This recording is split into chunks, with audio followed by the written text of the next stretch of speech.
A team of British archaeologists dug to a depth of 15 feet and found an intricate network of copper wires. From this, the team concluded that the Britain was advanced enough to have telephone connections in their cities 150 years ago. In response to this, American archaeologists started their own expedition. They dug up to a depth of 20 feet and found an even more expansive network of copper wires. From this discovery, they concluded that America was advanced enough 200 years ago to have telephone connections in all their towns and cities. Not to be outdone by their old enemies, the Russians formed a crack team of their own archaeologists and sent them to dig in Siberia. They dug to a depth of 25 feet and found absolutely nothing beneath the ice and snow. From this, they concluded that they were so far ahead of the British and Americans that 250 years ago, they had wireless coverage not only in their cities but even in the remotest part of their country.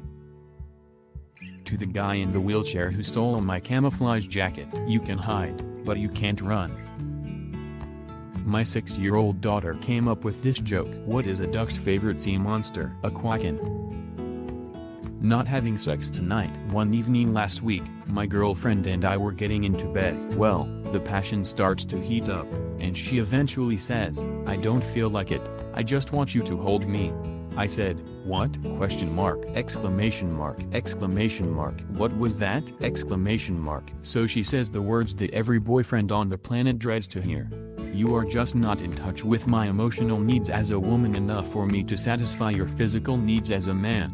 She responded to my puzzled look by saying, "Can't you just love me for who I am and not what I do for you in the bedroom?" Realizing that nothing was going to happen that night, I went to sleep. The very next day I opted to take the day off of work to spend time with her. We went out to a nice lunch and then went shopping at a big unnamed department store. I walked around with her while she tried on several different very expensive outfits. She couldn't decide which one to take, so I told her we'd just buy them all. She wanted new shoes to complement her new clothes, so I said, "Let's get a pair for each outfit." We went on to the jewelry department where she picked out a pair of diamond earrings. Let me tell you, she was so excited. She must have thought I was one wave short of a shipwreck. I started to think she was testing me because she asked for a tennis bracelet when she doesn't even know how to play tennis. I think I threw her for a loop when I said, "That's fine, honey." She was almost nearing sexual satisfaction from all of the excitement. Smiling with excited anticipation, she finally said, "I think this is all, dear, let's go to the cashier." I could hardly contain myself when I blurted out, "No honey, I don't feel like it."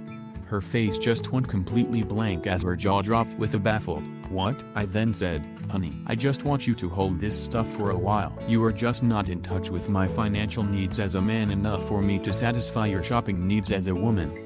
And just when she had this look like she was going to kill me, I added, "Why can't you just love me for who I am and not for the things I buy you?" Apparently I am not having sex tonight.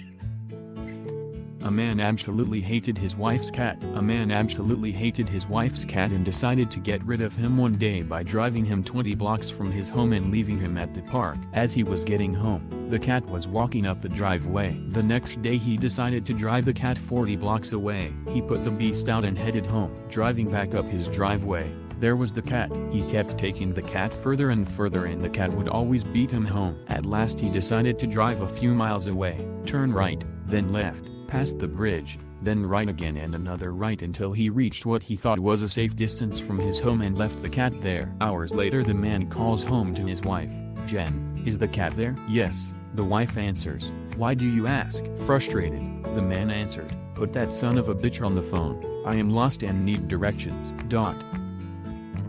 Please smash the like button, and subscribe to my channel.